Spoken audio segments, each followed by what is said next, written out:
안녕하세요. 대한민국 평신도 궁금이도표 최은호 마라첼리입니다. 오늘도 신부님 한번 물어보겠습니다. 왕. 왕. 들을 때마다 웃긴데 진짜 물 거야? 아, 보고요. 나 군경도 출신인 건 알지? 아, 네. 우리 군경병 출신 진실기 토마스 아퀴나스 신부님과 함께하고 있습니다. 네. 저번 방송 때 제가 신부님을 소개를 안 해드렸더라고요. 아, 괜찮아요, 뭐. 네, 피드백이 무진장 들어왔는데 오. 좋은 피드백은 하나도 없어요. 네. 죄송합니다. 아닙니다. 그런 느낌이 아니고 단 하나 이런 프로그램을 잘 준비는 했다. 근데 이제 진행자가 너무 눈치를 보는 거 아니냐.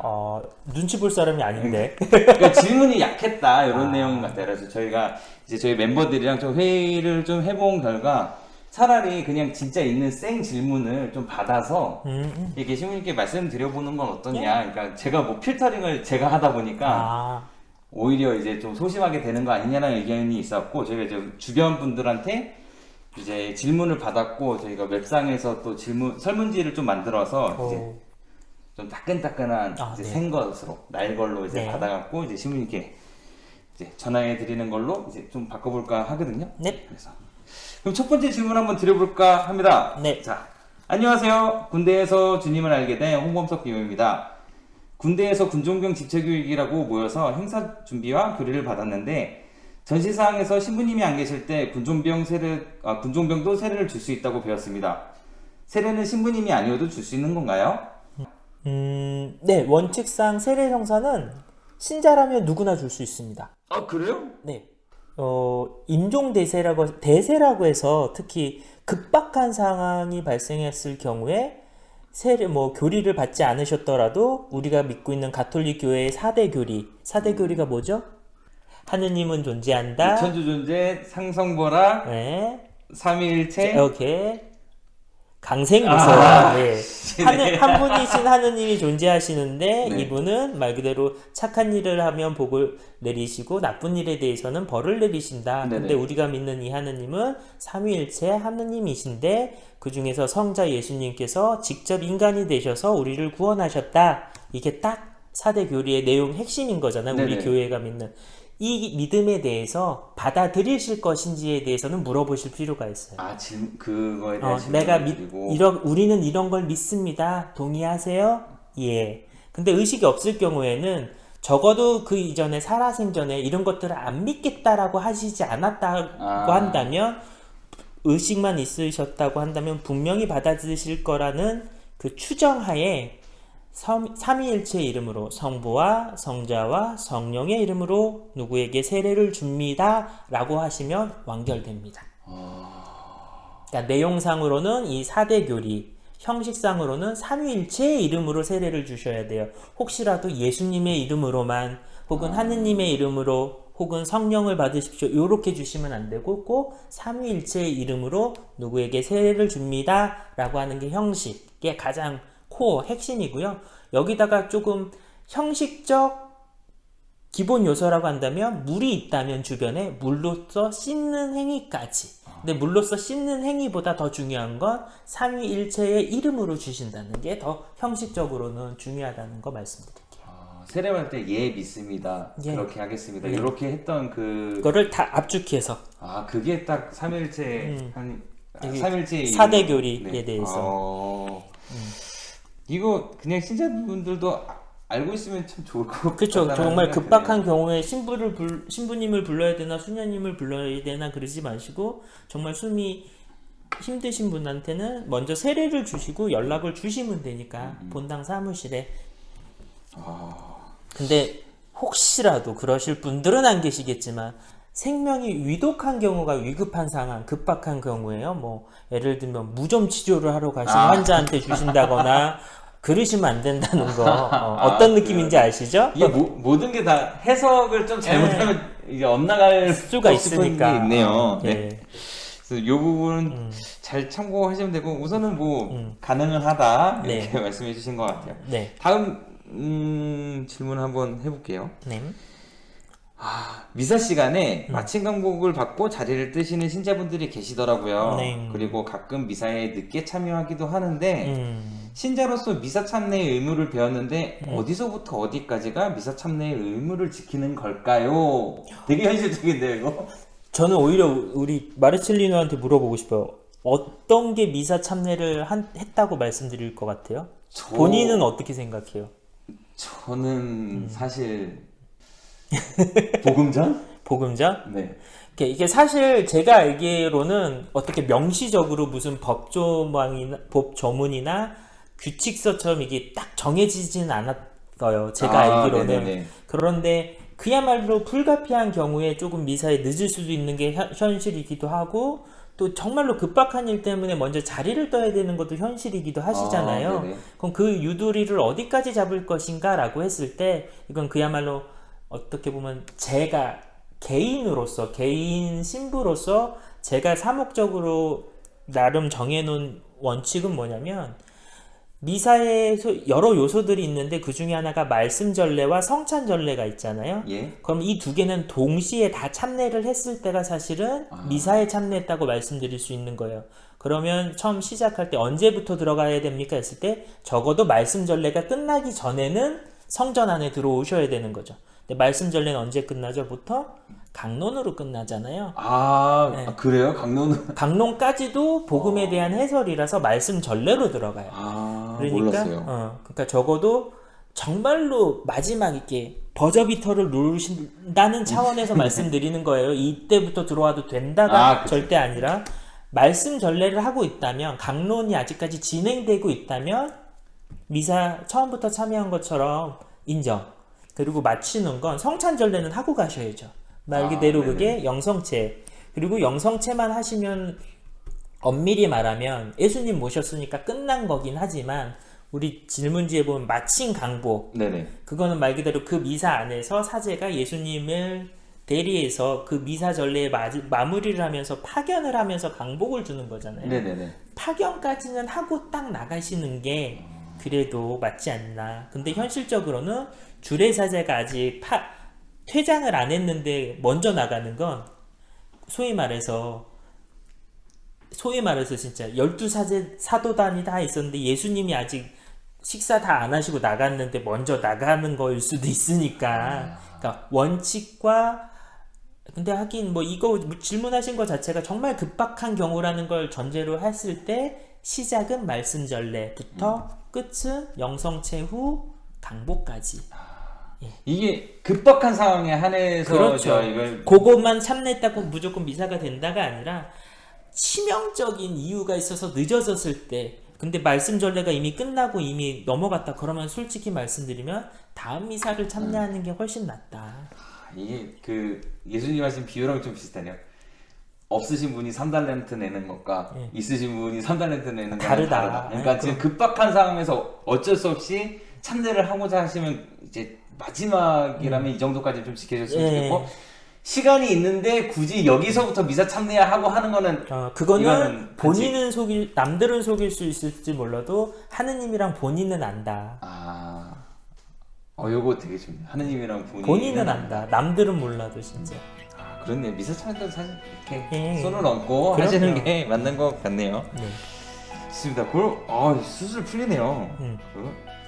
이거 저 보고 사실 좀 미소를 지었어요. 네.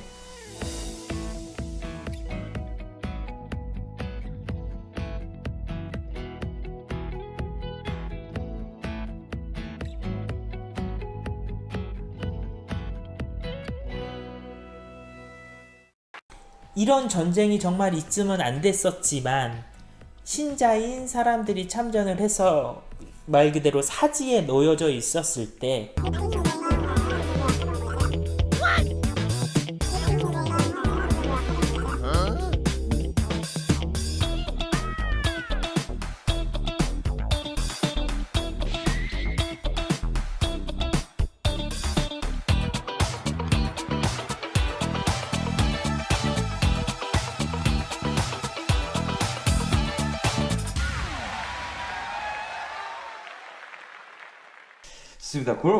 수술 풀리네요.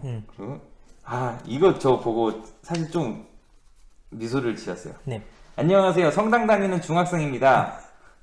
엄마가 계속 일주일에 한 번씩 미사 참여하기 전에 고해성사를 시켜요. 일주일 동안 잘못을 안 한 건 아니지만 매번 고해실에 들어가는 것도 싫고 제 친구들은 고해성사를 받는 걸 본 적도 없는데 왜 저는 매주 이렇게 고해성사를 받아야 할까요?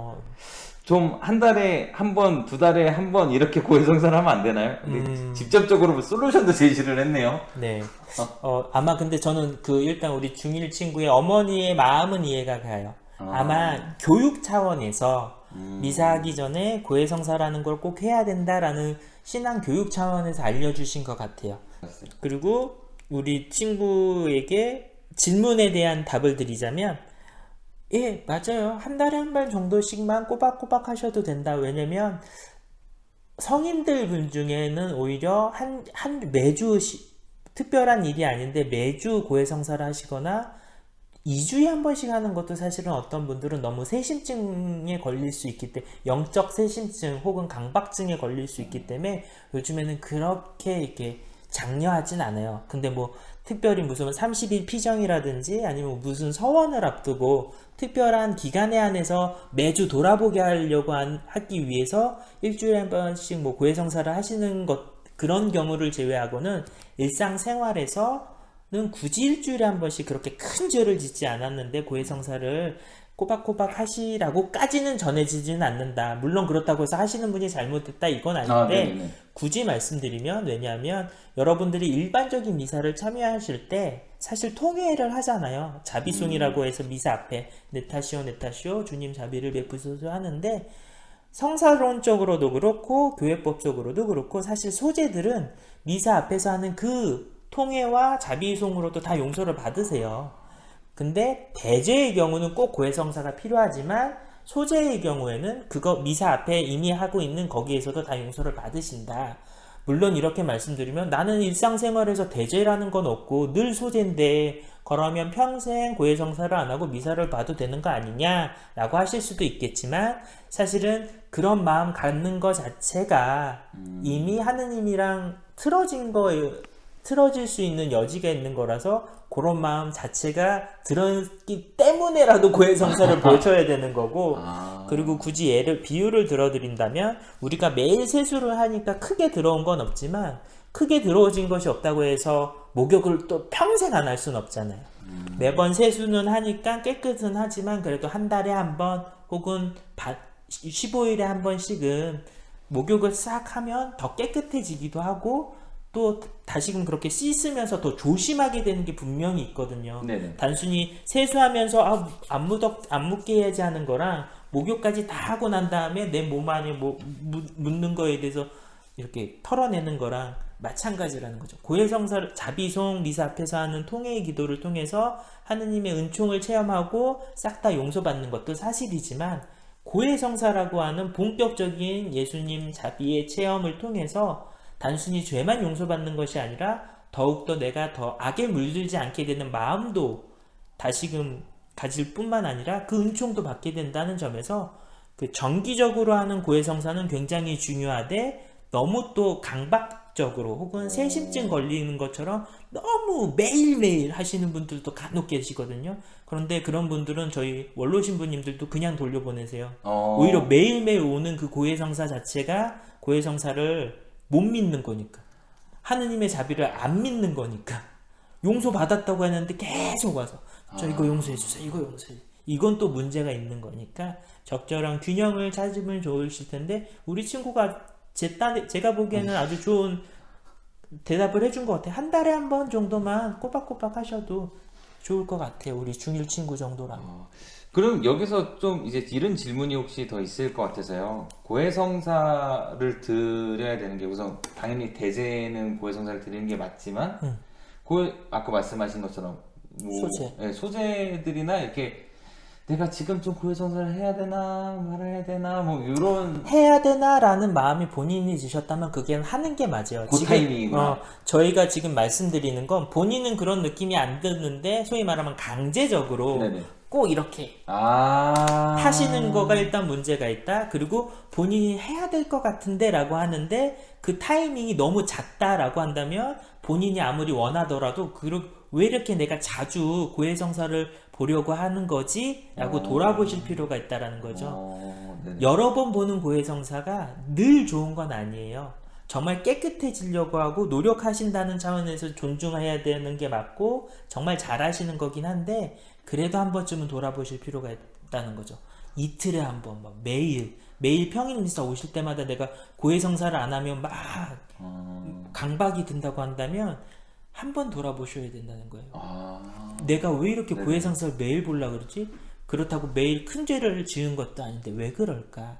보통은 자기가 자기를 못 참으시거나 본인은 인정하지 못하시겠지만 하느님의 그 용서를 본인이 못 믿고 계신 걸 수도 있는 거거든요. 그거.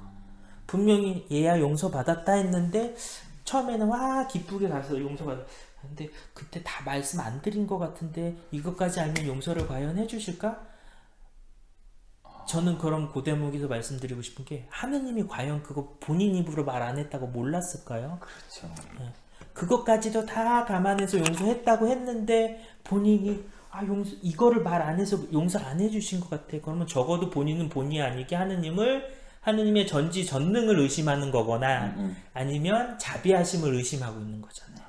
그러니까 그런 점에서 본인이 자꾸 고해성사를 너무 자주 하시는 분들은 이런 차원에서 한번 돌아보실 이유가 있고 안 하시는 분들이 사실 문제긴 한데 적어도 한 달에 한 번쯤은 큰지 아니어도 목욕하듯이 한 달에 한 번쯤은 고해성사 꼭 하셨으면 좋겠다는 걸로 마무리 드리고 싶네요. 이때다 싶으면 하자. 네, 진짜. 안 그러면 냄새나요, 세수만 하면. 그렇네요.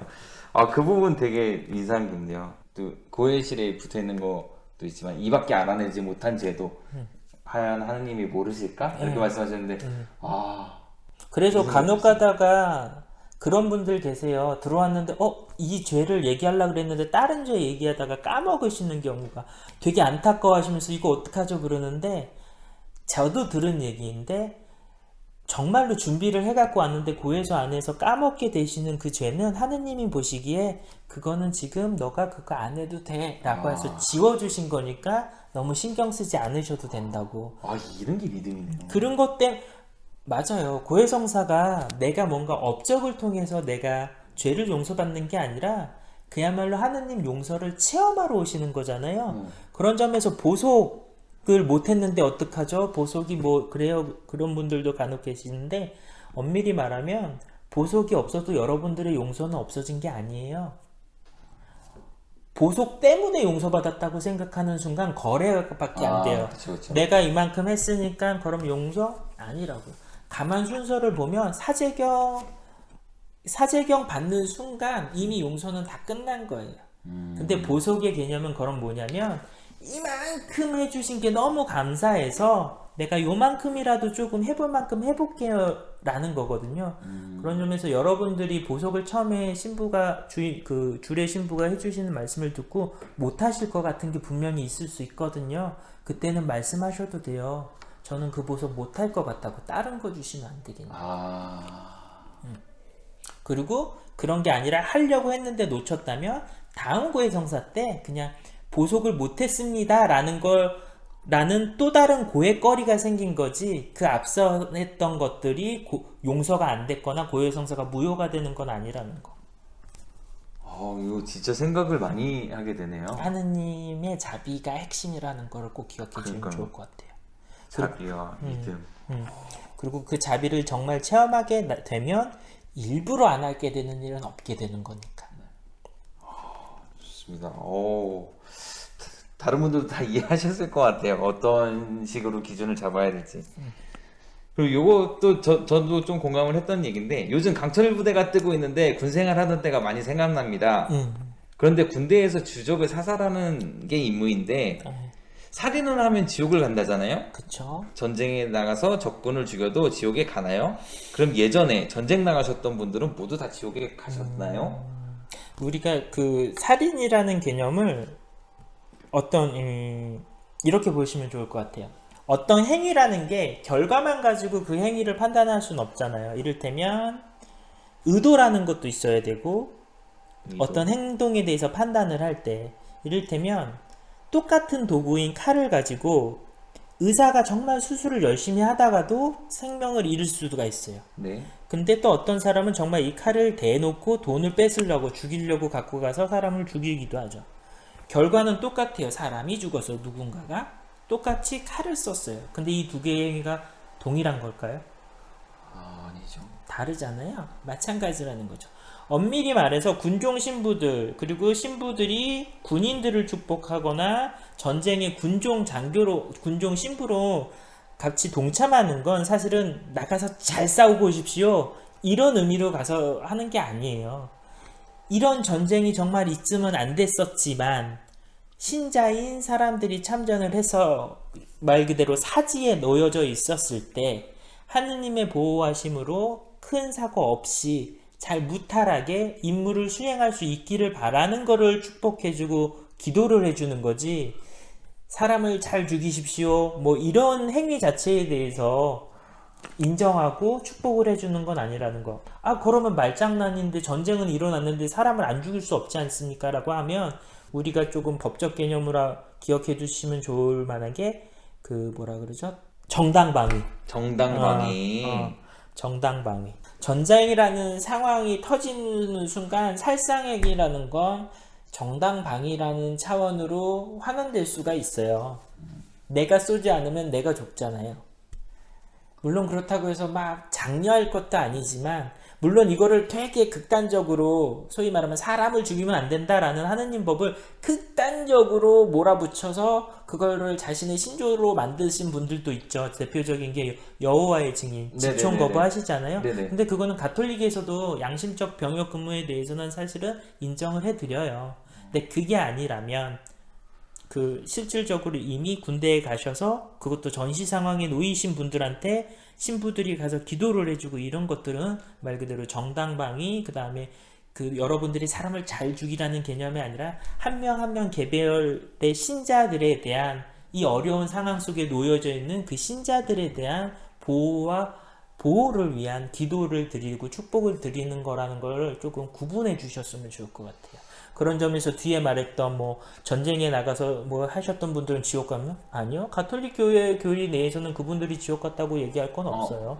단순히 전쟁 참여한 것 때문에 오히려 다른 것들의 본인의 삶 속에서 어땠는지를 말을 하는 거지, 전쟁이라는 행위 자체에 대해서 이게 어떠한 상황과 어떠한 기준에 따라서도 사실 좀 달라질 수도 있는데, 이제 텍스트로만 우리가 이제 뭔가 교육을 텍스트로만 받다 보면은 맥락이라는 게 있는데 글로 이렇게 딱 이론화되는 순간 그건 다 빠지고 말마디만 남으니까 헷갈리죠. 사람은 죽이면 안 되는데 잠깐만, 전쟁 나면 군인은 사람을 죽이잖아. 그럼 이 군인은 뭐야? 근데 심지어 이런 군인한테 신부들이 가서 축복을 주네? 그러면 살인을 축복하는 건가? 말마디만 보면 맞는 것 같지만 주변에서 빠져있는 것들이 너무 많다라는 거지. 전체적으로 좀 뭐랄까, 좀 멀리서 좀 넓게 바라볼 수 있는 시야도 되게 필요하겠네요.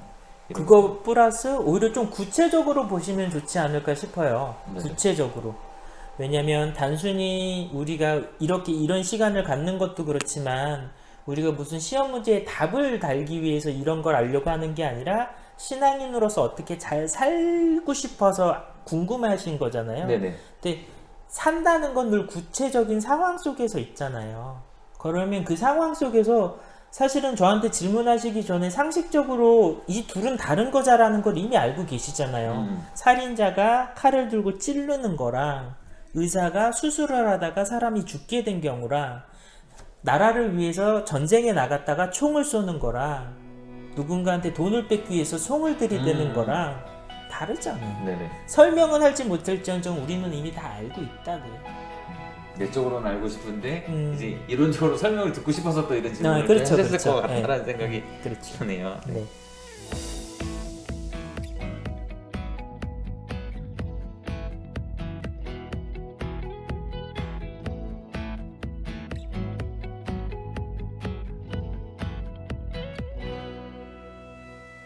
맞아요. 7성사 중에 주례자가 유일하게 신부가 아닌 성사가 혼배성사예요. 이야기를 듣고 성당에 나가는 걸 잠시 보류하기로 했어요.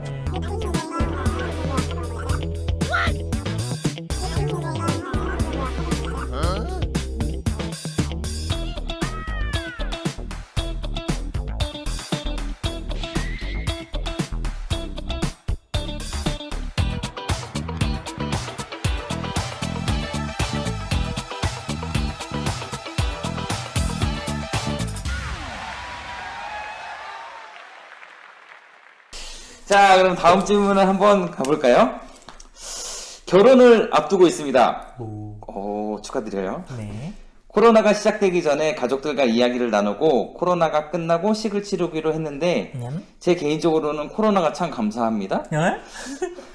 저희 어머니께서 성당을 무척 열심히 다니시는데 성당에서 결혼하지 않으면 결혼식을 하지 말라 하셔요.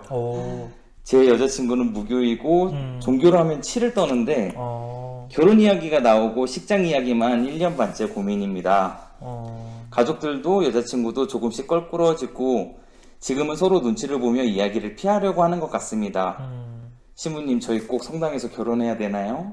아마 어머니께서 바라시는 성당에서 결혼을 하라는 게 며느님 되실 분이 비신자이긴 하지만 신자이신 아드님을 위해서 혼인성사로서 결혼을 했으면 좋겠다라는 말씀이시지 않을까 싶어요.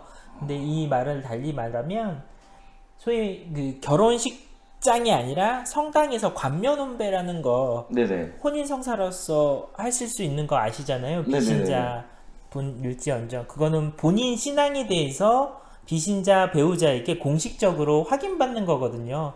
내가 당신이 비신자인 건 알지만 나는 가톨릭 신자로서 가톨릭 신자의 의무를 다하면서 계속 살 예정인데 이거에 대해서 인정해 주실 겁니까? 라는 거를 확인받는 건데 그런 과정들을 소위 말하는 관면혼배 성사 안에서 이루어지는데 그거에 대해서만큼은 어머니로서는 신앙을 지키려고 하는 차원에서 고집을 하시는 게 아닐까 싶거든요. 그리고 예전에는 네네.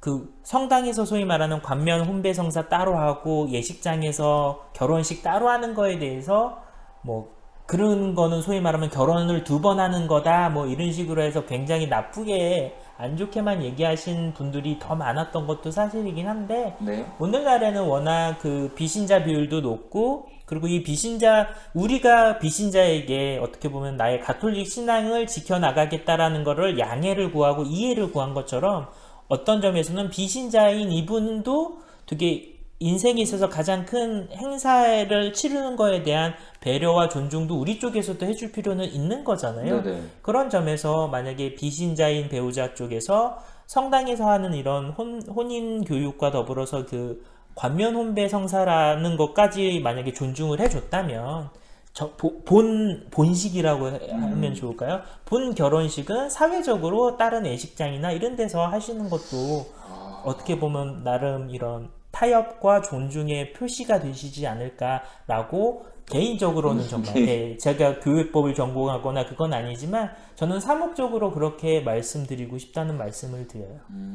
그리고 아마 어른들은 솔직히 아직 저도 젊은 걸로 들어간 다음에 젊은 나이에 그런 것들도 있을 수 있을 것 같아요. 본인이 정말 가톨릭 신자이고 열심히 했는데 내 자식 결혼식을 성당에서 못한다 그러면 남들이 봤을 때 뭔가 배신 내지는 굴복했다라는 이런 느낌을 주는 것 같아서 왜냐면 어른들은 약간 그런 것들이 있으실 수 있잖아요. 네네.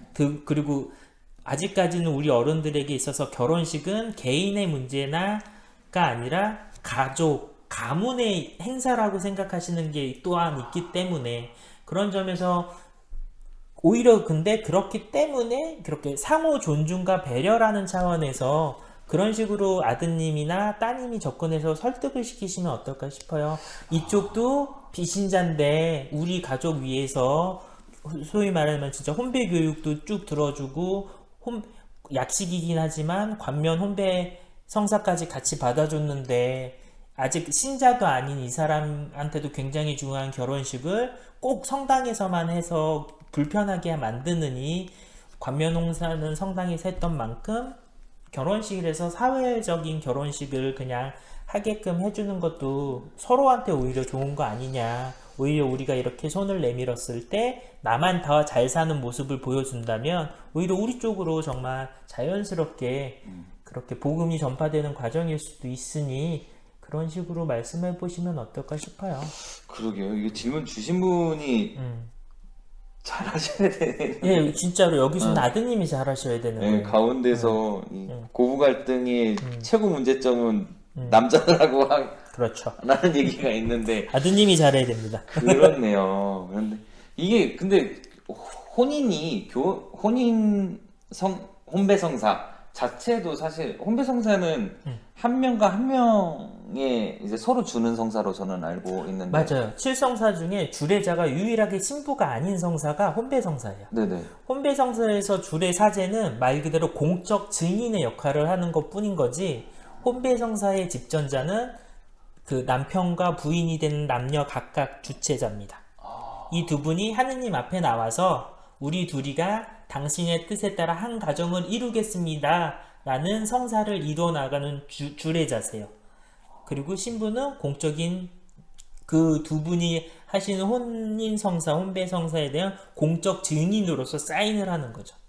근데 흔히 혼인성사의 주례자를 신부라고 착각하는, 사제라고 착각이라기보다는 여기시는 이유 중에 대표적인 건 일반적으로 혼배성사를 미사랑 같이 해서 그래요. 근데 원칙상 미사 없는 혼배성사도 존재하거든요. 미사 없는 세례성사가 존재하듯이. 그랬던 것 같아요. 성부와 성자와 성령의 이름으로 당신에게 예. 신부님이 뭘 그어주고 막 이렇게 예. 그거는 반지 축복. 네. 그렇네요. 이렇게 또 알아간다니까. 네네. 이 혼인성사 저는 개인과 개인이 이제 서로 간에 이들이 제일 중요한데 이제 요즘 시대 가족 행사가 돼버리고 이러다 보니까 저는 개인적으로 어차피 가족 행사라면 가족 교리도 있어야 되는 것 같아요. 제가 이제 혼인성사 하기 전에 혼인교리를 해갖고 뭐 둘이 있을 때는 이렇게 했으면 좋겠다, 이렇게 했으면 좋겠다라고 하는데 사실 둘의 문제보다 이 가족들의 문제 때문에 더 우리나라라서 더 그래요. 우리나라라서 그런 건가요? 네, 우리나라라서. 왜냐면 그만큼 아직까지는 그 끈끈한 유대감이 넘치는 가족 구성원, 가족 문화가 아직 남아있는데 제가 볼 땐 이것도 과도기라고 보거든요. 왜냐면 영화 같은 데 보면 외국에서는 그냥 아들 성장하면 그냥 내보내잖아요. 그러니까 직장이 있건 없건 그동안 길러줬다. 이게 좋다 나쁘다의 문제가 아니라 문화가 바뀌는 과정에서 지금이 딱 과도기인데 그래서 그 갈등 요소가 더 첨예해지는 것처럼 보이는 시기가 딱 요맘때일 수 있다라는 거죠. 어느 한편을 무조건 손들어 주기보다는 지금 변화되는 물결 속에 있구나 라면서 서로가 서로를 좀 보아줄 필요도 있다라는 거죠. 자녀는 자녀들, 우리한테는 너무 당연한 거지만 바뀌는 새 물결이 저분들한테는 왜 그러지? 라고 의아스럽게 느껴질 수도 있구나 라는 거를 우리가 인정해주는 필요도 있는 거고, 부모님 입장에서는 말 그대로 요즘 세대가 정말 바뀌었지? 라는 거를 인정해 주셔야 된다라는 거죠. 본인들도 사실은 젊었을 때 그 이전의 부모님 세대로부터 너희들이 어떻다 바뀌었다라는 말을 마치 들었던 거죠. 좋네요. 가도기 속의 젊은이들 힘을 빕니다. 네, 꼭 좋은 구성가정 이루시길 바라면서 자, 이 부분은 대구 청년입니다. 직장 가까이 원룸을 얻어 살고 있습니다.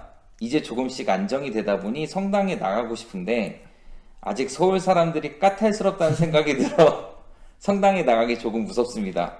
청년 활동도 하고 사람도 만나고 하고 싶은데 무작정 미사에 가도 될까요? 되죠. 되죠.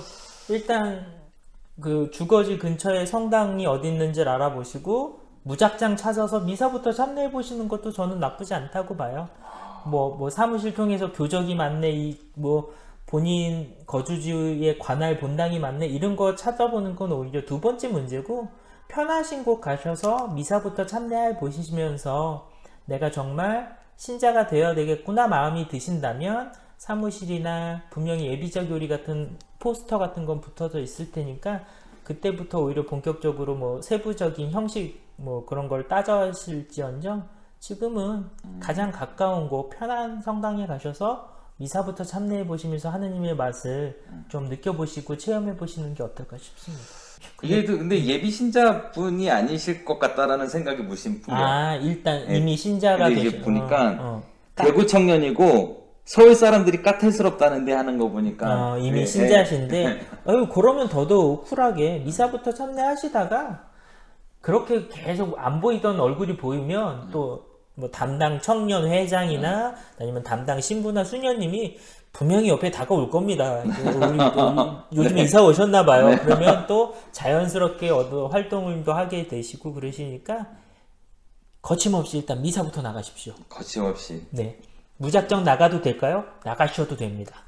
이게 제가 봤을 때 이 질문들의 한 3분의 1 정도는 본인들이 답을 아세요. 그런 것 같아요. 근데 본인들이 답을 아시면서 네. 말씀해주세요. 빨리. 확인받고 싶으시다는 공식적으로 말씀해주세요. 막 이런 내용인데. 비공식인데 이거 진짜. 좋습니다. 오늘 마지막 질문 한번 해보겠습니다. 안녕하세요, 신부님. 제가 남편과 종교를 가져보면 어떻겠냐는 이야기를 나누고 성당을 믿어보기로 했습니다. 성당에 다녀보기로. 성당을 다녀보기로 겠네요. 네. 성당에 나가보려고 동네 예쁜 성당을 찾아갔는데 주소지 성당으로 가라는 거예요. 네. 성당은 주소에 맞게 가야 한다고. 그리고 주소지 성당에 갔더니 세를 받는 주간이 아니라고 등록을 하고 따로 돈을 내야 한다는 거예요. 네. 헌금이라는 거는 알고 있었는데 따로 회비처럼 내야 한다는데 이야기를 듣고 성당에 나가는 걸 잠시 보류하기로 했어요. 성당에서 세례도 받아야 하고 돈도 내야 하고 종교에 대해서 다시 한번 생각하게 되었습니다. 라는 내용. 제가 볼 때는 뭐랄까 오해가 계속 연속되신 분 같아요. 그러니까 물론 그거는 기존에 우리 교회 성당 다니시는 분들의 어떤 응대나 말 그대로 아다르고 어다른 건데 설명하는 과정에서 알아들으시겠거니 하고 던졌던 말들이 정말 비신자들 분들은 이해가 안 돼서 오해가 되셨을 것에 아주 전형적인 사례가 아닐까 싶은데요. 먼저 주소지 본당으로 가시라고 말씀드린 건 말 그대로 우리 성당은 아시겠지만 신자분들은 아시겠지만 그 자기의 주소지에 관할하고 있는 본당이 정해져 있습니다. 그러니까 개신교 같은 경우는 좋아하는 목사님이나 말씀 은혜가 충만한 목사님 따라서 서울에서도 부산에 있는 교회를 가도 되고 그러시긴 하지만 기본적으로 가톨릭은 속지주의라 그래서 본인이 살고 있는 지역을 관할하는 본당이 있고 그 관할 본당에 우선적으로 다니는 것을 원칙으로 한다. 하지만 이 원칙에 예외가 없는 건 꼭 아니니까 구역 외 신자라고 해서 다른 본당에 다니시더라도 정상적인 신자 생활을 영위할 수 있는 방법도 분명히 있다는 것도 아울러서 말씀드려요. 그리고 근데 그 주소지로 가보시라고 안내해 주신 건 말 그대로 원칙을 알려주신 거니까 조금 문제는 없는 것 같은데 두 번째 본당에 가셨을 때 지금은 세례 받을 주간도 아니라는 거 아마 이거는 예비자 모집 기간이 끝났다라는 거를 얘기를 해주신 것 같아요.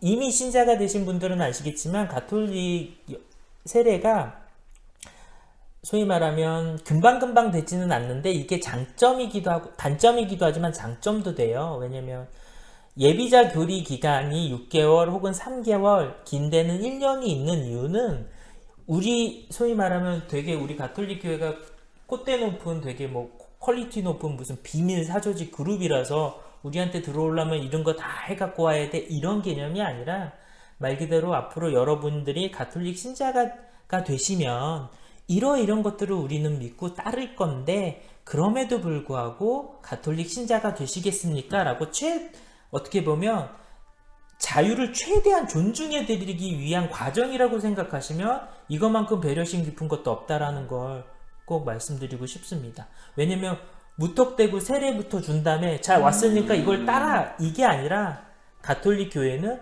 자 우리는 이런 걸 믿을 거예요. 근데 신자가 되시면 이런 의무들도 생기는데 되실 겁니까? 그래서 우리 마르첼로는 세례 성사 때 물어보는 거 알잖아요. 네네. 무엇을 청합니까? 신앙을 청합니다. 우리는 이런 걸 믿을 건데 믿겠습니까? 예, 믿을 겁니다. 이런 짓들은 안 하기로 우린 끊을 건데 끊을 겁니까? 다 물어보잖아요. 그 자유의지로 하는 거잖아요. 거기 중에서 하나라도 내가 안 하겠다 그러면 억지로 세례 주지 않아요. 알겠습니다. 근데 조금만 더 생각해 보시는데 우리는 이런 신앙을 믿고 있어서 너무나 행복하고 힘이 납니다. 근데 우리 쪽으로 오셨으면 좋겠는데 아직 아니시라고 하면 그 유예 기간을 드린다고 생각하시면 오히려 그 예비자 기간이 굉장히 더 은혜로운 시간으로 하느님 은총 체험의 시간으로도 더 받아들일 수 있다는 거 일단 말씀드려요. 그러니까 시간 안 됐으니까 기간 아니까 안 받겠어요. 이게 아니라는 거. 그리고 돈을 내야 된다 그러는데 저는 아마 이게 교무금 얘기가 아닐까 싶어요. 신자가 되시면 신자의 의무로서 교무금을 내게 되실 텐데 그걸 책정하십시오. 아마 이 얘기를 벌써 하셨던 거가 아닐까. 그러니까 근데 만약에 이런 식으로 해석을 한다 그래도 그때 계셨던 사무실에 계신 분이 누군지 몰라도 어느 본당에 그분이 실수를 하신 건 앞에서 새 예비자 기간이 아직 안 됐다 그랬는데 신자로서의 의무 중에 하나인 교무금 얘기를 굳이 그때 하실 필요가 있었을까? 네네. 네, 그래서 요 타이밍이 좀 맞지도 않을 뿐더러 만약에라도 세례를 받을 때 무슨 뭐라 그래야 돼? 돈을 내야 되는 게 만약에 있던 본당이라고 한다면 제가 조금 정색하고 말한다면 그 본당이 어딘지 전 알고 싶어요. 그거는 분명히 잘못된 이건 거예요. 잘못이다. 네. 돈을 받고 세례를 주거나 그러진 않아요. 오히려 근데 아직 예비 신자도 안 되신 분한테 신자로서의 의무인 교무금 얘기를 오해해서 들으셨다면 요것도 타이밍이 조금 안 좋았다. 선생님 그 약간의 오해가 있었을 것 같다라는 말씀을 해 주셨어요. 근데 되게 들으니까 안타까운 내용인데 혹시 이 기회를 통해서라도 오해를 푸시고 좀 그러셨으면 좋겠네요. 아마 그리고 진짜로 설마 세례 받는데 돈 내세요 그런 본당은 없을 거라고 저는 믿어 의심치 않습니다. 아마 뭐 기억이 뭐 제일 임팩트 있는 기억만 이제 나다 보니까 그러셨을 수도 있고 만약에 이제 좀 아니면 또 설명해 주시는 분이 조금 이제 앞뒤를 좀 바꿔서 근데 이게 참 말씀 나누다 보니까 돈 문제가 되게 예민하게 느껴지네요. 왜냐면 이 현실 속에서 정말 그러실 수밖에 없어요. 더군다나 살기 힘든 팍팍한 지금 시대잖아요. 네네. 그래서 더욱더 그러니까 저야 뭐 맨날 뭐 매번 성당에 나가던 게 좀 익숙하니까 그러지만 내가 만약에 새신자였다면은 돈 얘기가 딱 나오는 순간서부터 조금 이렇게 할 만하죠. 그럴 진짜. 것 같다라는 생각을 한 번도 이런 생각을 잘 안 해봤는데 더욱더 진짜 그런 부분은 제가 저희가 조심할 일입니다. 봉사할 때 어떤 분이 그 말씀을 하셨더라고요. 야, 내 시급이 얼마인지 알아? 이러더라고요. 이게 무슨 말인가 했는데 나는 차라리 이렇게 생각을 해보라는 거예요. 그러니까 성당에서 봉사하는 시간을 시간으로 환산을 해서 돈으로 환산하면은 이거 안 아깝겠냐? 아니, 그러니까 이런 식으로 그러니까 기준을 금액으로 환산하니까 내가 봉사하고 있는 시간이 되게 아까워진 때가 있더라고요. 그러니까 그분은 이제 봉사를 난 안 한다. 라는 얘기를 난 차라리 돈을 내고 만다라고 하시는 분의 입장이긴 했는데 이제 제가 뭐 그분이 잘됐다 잘못됐다 이런 말씀을 드리는 게 아니고 화폐, 돈 이렇게 얘기가 나오면은 되게 달라요. 그렇죠. 현대인들에게 가장 소위 말하면 임팩트 있게 인상 깊게 딱 들어올 수 있는 비유가 환산할 수 있는 게 단위가 돼버린 게 돈이 돼버렸으니까. 맞아요. 근데 역설적으로 신앙생활이라고 하면서도 다시 말해서 영적인 거를 추구한다는 이 공동체 안에서도 이제 재물을 기준으로 삼아서 얘기를 하다 보면 사실은 얘기가 정말 배가 산으로 가는 것처럼 안 맞아 버릴 때가 있는 거죠. 물론 그렇다고 문제를 회피하고 도망가려는 게 아니라 문제는 분명히 있다. 근데 그거를 고쳐나가는 방법이 개선이 되고 그런 식으로 이야기가 되어야지 이게 문제가 있으니까 소위 말하면 뭐 엎어버린다 혹은 내가 안 가버린다 이런 식으로 가버리시면 사실 그거는 엄밀한 의미의 문제 해결이라기보다는 그냥 도망 아니면 회피 혹은 전복밖에 안 되니까 그 점에 있어서는 오히려 문제가 있다면 교회 안에서 더 남으셔서 악착같이 남으셔서 더 첨예하게 문제를 제기하시고 말씀을 해주시는 게 더 교회를 위해서도 좋지 않을까. 알겠습니다. 그렇게 하겠습니다. 네.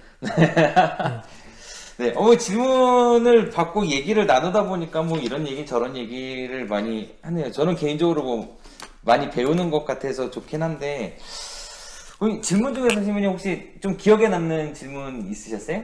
저는 지금 마지막 질문. 아, 마지막 질문. 네, 왜냐면 현실적이고 약간 걱정도 되거든요. 아, 의도치 않더라도 이런 식으로 정말 교회에 성당에 오시려는 분들을 쫓아낼 수도 있겠구나. 그 의도한 바는 아니나. 분명히 의도해서 그분이 그렇게 말씀하시지 않았겠죠, 사무실에서. 그게 정말 실수였던 아니면 오해의 여지였던. 그러니까 오해를 전적으로 안 주면서 우리가 다 모든 걸 설명해 드릴 수도 없겠지만, 왜냐면 모르긴 몰라도 이 영상 작업 안에서도 다 모두가 똑같이 이해하지는 않으실 거예요. 뭐 한 꼭지를 잡아서 더 이야기가 나갈 수도 있는데, 그럼에도 불구하고 예상되거나 고칠 수 있는 오해의 여지라면 조금씩이라도 더 없애가면서 더욱더 열린 교회를 만들어야 되지 않을까 싶어요. 너무 안타깝네요, 마지막 문제는. 우리도 이 열린 교회의 일환이 되기 위해서 제가 이리저리 상품을 조금 받아왔어요. 혹시 이런 질문을 좀 나눠주시고, 나누신 내용들, 사례들을 나눠주시는 거 가지고 다른 분들한테 도움이 될 수도 있으니까, 그럼요. 네, 너무 감사하다라는 생각이 드니까 이걸 어떻게 보답을 할 수 있을까 생각하다가 제가 이리저리서 좀 상품을 조금 얻어서 네, 이렇게 좀 드리는 걸로 하는데, 지금은 이제 아직 많지가 않으니까 한 분 뽑아서 드리려고 그랬는데, 그러면은 제가 한번 연락을 드려볼게요. 네네네. 그리고 저희가 지금 그럼 그 중학교 친구까지 2명 주시면 안 돼요? 중학교 친구는 일요일날 주면 되겠네요. 안 우리 본당 친구군요. 그러면은 이 중학교 친구랑 요 마지막 안타까운 질문. 질문하신 분들한테 그 상품을 좀 드려보는 걸로 하고, 저희가 이렇게 여러분들 나눠주시는 내용들을 가지고 같이 풀어보고 나누고, 그리고 여러분들께 저희도 이제 준비한 좋은 상품들을 나눠드릴 수 있으니까 주저하지 마시고, 저희가 이제 성함 세례명을 기재를 해도 되지만 선택으로 이제 익명으로 해주셔도 되니까 이런 내용들 편하게 주시면 저희가 우리 안 물리시는 진슬기 신부님 오늘은 많이 좀 반은 물린 것 같은데요. 한번 계속해서 풀어보는 시간을 만들어 보도록 하겠습니다. 자, 오늘 내용은 여기까지로 하고, 신부님 그 마지막으로 네. 하나 둘 셋 한번 해주시겠어요? 하나, 둘, 셋.